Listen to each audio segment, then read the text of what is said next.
कराची की इंसदादी दहशतगर्दी अदालत ने 29 साल कबल सिंध सेक्रेटेरिएट पर हमला केस का फैसला सुना दिया है। अदालत ने MQM से ताल्लुक रखने वाले 3 मुल्जिमान को केस से बरी कर दिया। मजीद जानते हैं डॉन न्यूज के नुमाइंदे शफी बलोच से। जी शफी, अपडेट कीजिएगा।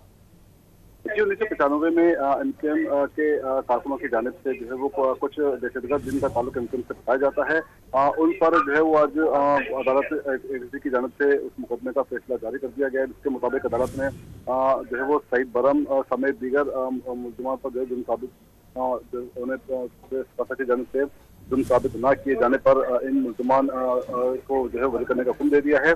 और इन मुल्जिमान पर जो है वो 1995 में सिंध सेक्रेटेरिएट पर हमला करने का इल्जाम था, लेकिन सकाफा की जानिब से जो है वो इल्जाम साबित नहीं किए जा सके। और इसके बाद अदालत ने जो है वो नासिर कज्जी को जो है उस मुकदमे में जो है वो बरी कर दिया है। इसके अलावा सईद बरम, फहीम मिर्ची और दीगर मुल्जिमान जो है वो शामिल थे, जबकि इससे मुल्जिमान पर अदालत ने उनके खिलाफ अगर कोई और मुकदमा नहीं है तो इन्हें जो है वो बरी किया जाए।